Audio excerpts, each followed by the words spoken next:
I waved to Ingrid from inside that warm building. And not one of you ever sent out coffee. Not Fianna Fáil, not Fine Gael, not Labour, nobody ever sent out coffee, just to make that point. It's hot whiskies she needs. Anyway, in the darkest days of the Second World War, the British government and British society planned for the post-war settlement, and there was a determination not to repeat the mistakes of the 20s and 30s, and there was an aspiration to create a better society. Great plans were hatched while at the same time a life and death struggle was taking place in Europe and in the Pacific. And it is possible at times of great crisis to plan for a better future.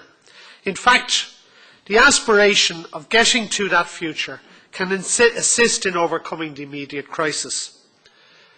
In the same month that Hitler invaded the Soviet Union, the British government set up a thing called the Interdepartmental Committee on Social Insurance and Allied Services. 18 months later, as the Soviets launched their victorious counterattack in Stalingrad, what became commonly known as the Beveridge Report was published. And that report was highly popular with the public and formed the basis for the post-war reforms of the welfare state, which included, as we all know, the expansion of the welfare state and the development of the National Health Service. And in those dark days, popular attitudes found that the report had almost universal approval by all shades and was the first real attempt to put into practice the talk of a new world. So, in the first instance, I want to take issue with the title of this talk. We need to start not with public service transformation, how and when, but actually we should start with what.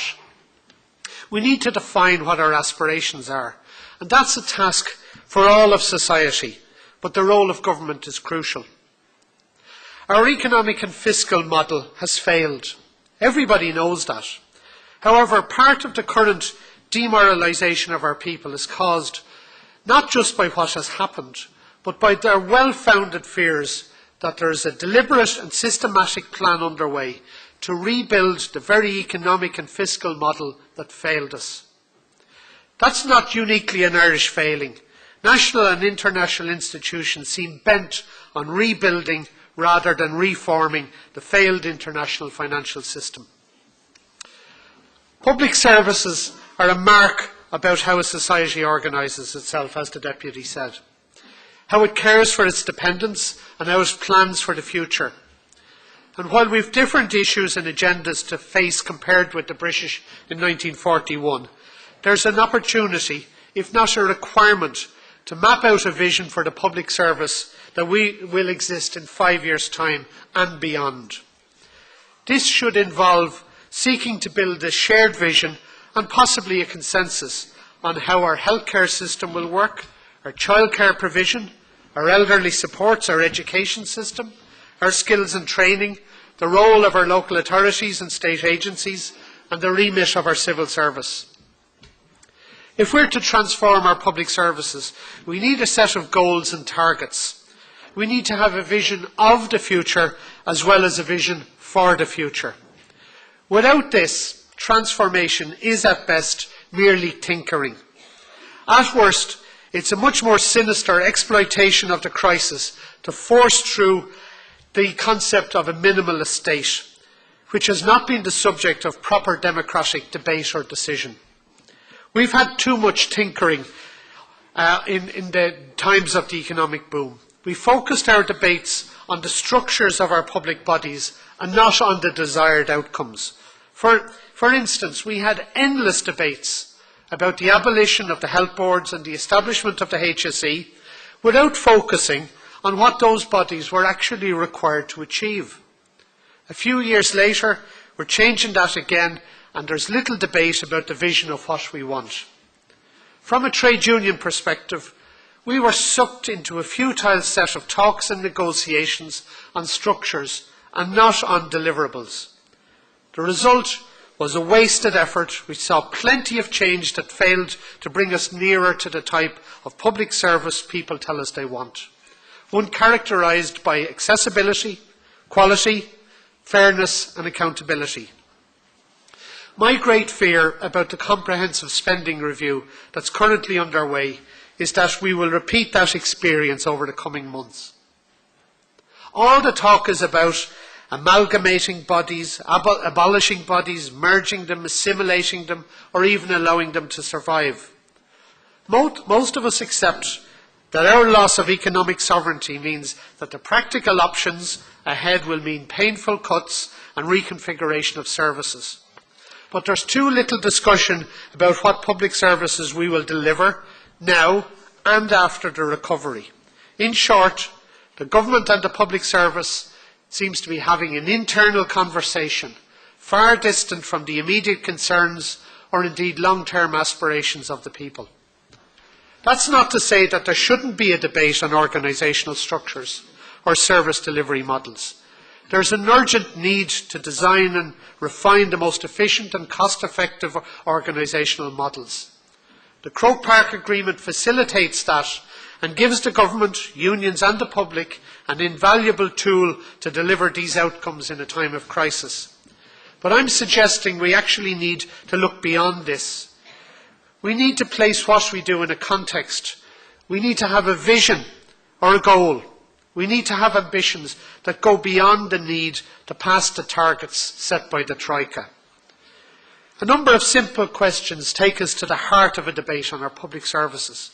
What will it do? What will it look like? How will it be managed? How will it be funded? And what industrial relations framework and outcomes does it need? So dealing with what will it do? As the moratorium on public service numbers continues, it will become increasingly difficult to manage with fewer resources. It's inevitable that services will diminish.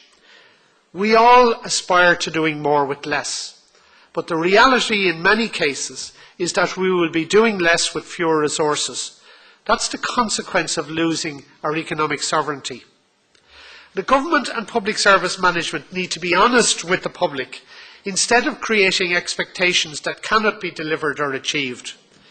That's the world we live in until growth returns and we can, as a society, overcome our financial crisis. Nevertheless, we can and should be capable of, for instance, spelling out the type of education system we will have, the number and spread of schools, the range of subjects, the pupil-teacher ratio, the supports for those with special needs, and the funding and management of the crucial administrative supports for the efficient running of our schools. A similar approach can be taken for health or welfare, and we can and should define the functions we will assign to our local authorities. When it's complete, the comprehensive spending review will lead to significant challenges for public servants as well as the general population. It's anticipated that many spending programmes will be curtailed or eliminated. Many frontline and back office services will be shared. Some organisations will be merged, others will be abolished or altered. These expected government decisions will directly affect many staff, and the Croke Park Agreement anticipated this and expressly provides for redeployment within their geographical area or within their skill set. Nevertheless, we must resist the ideological approach of those who seek to use this crisis to bring about the minimal state. We need to draw a distinction between the cuts and retrenchments that arise because of the crisis and the range and level of services that will be restored once the crisis has passed.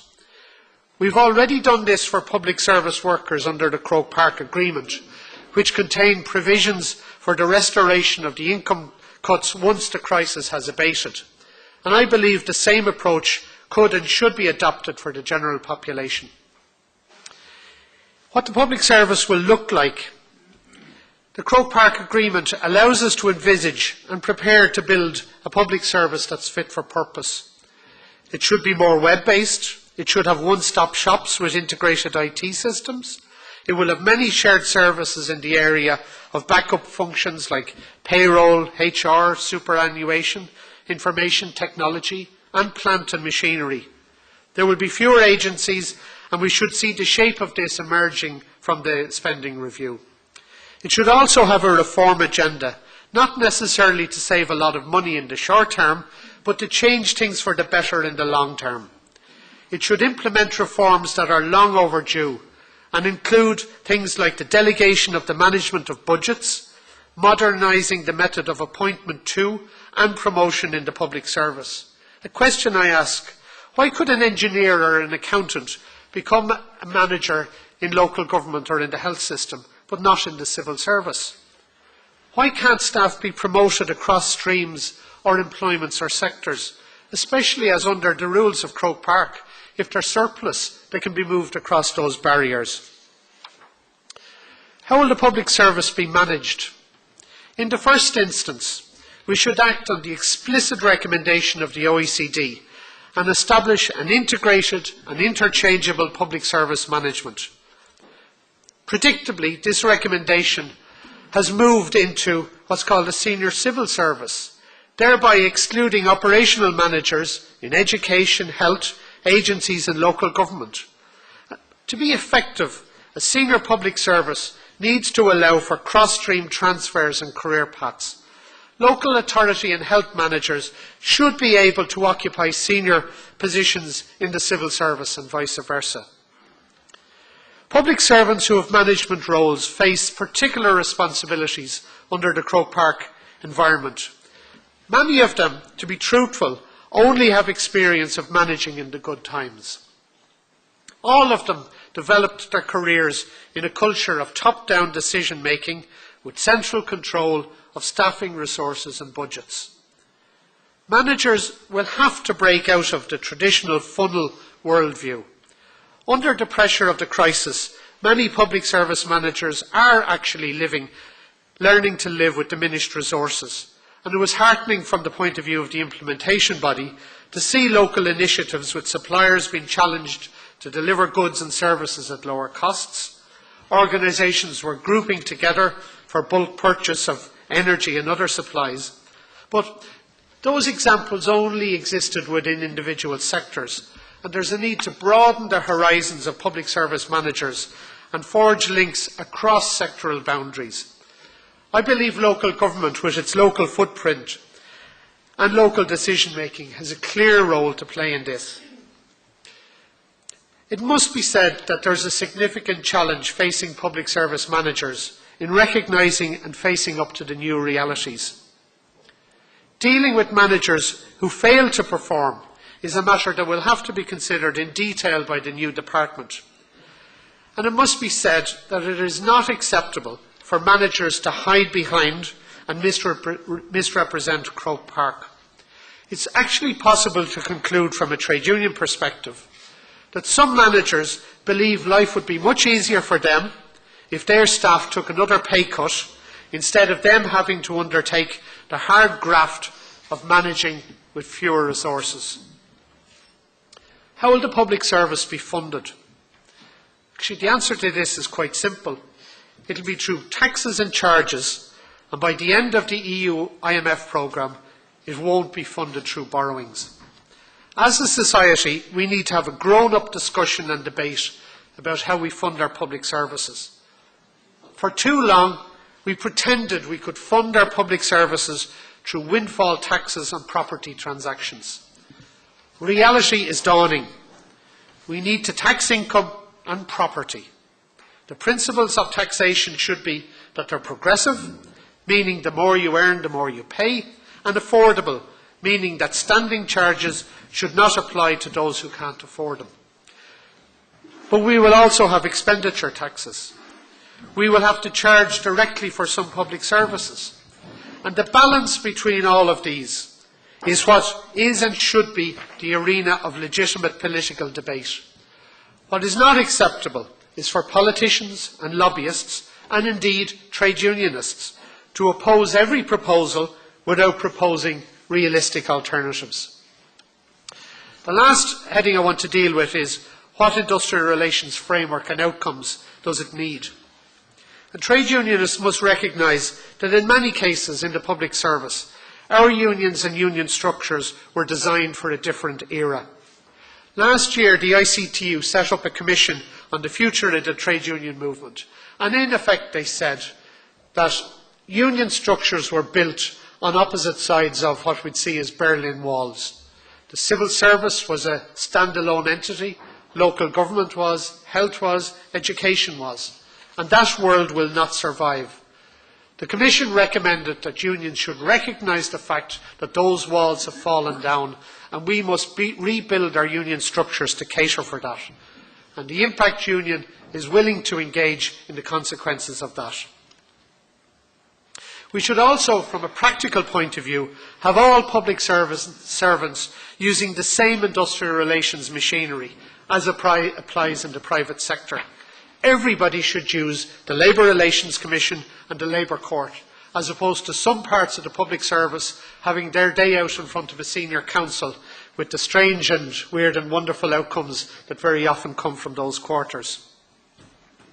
We don't actually need to have all public servants on identical terms and conditions. These have grown up over generations for different reasons. But what we do require is a formula that allows for the easy transfer of staff from one employment or one sector to another.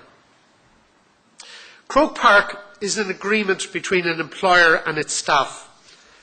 I've said before, and it's worth repeating again and again, it is not a social partnership agreement. It's my judgment that it would benefit from being surrounded by the framework of some form of social partnership, which would allow the representative bodies of business, farming and the community sector to have an insight into what's happening. The trade unions are open to that.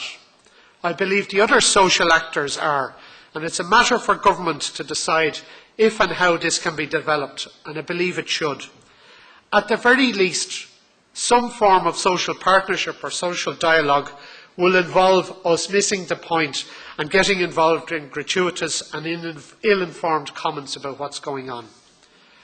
There's an understandable political nervousness about this, but I point out that recent events across the Irish Sea suggest that it's time we move beyond a public discourse and policy that's hypersensitive to the positions and adopted of newspaper editorials or media headlines. The title of this address is Transforming the Public Sector, How and When. I hope my remarks have addressed the question of how. The experience of Croke Park is that when started a year ago, but will continue for many years to come. Public service transformation has, is and will be relevant yesterday, today and tomorrow. Thank you.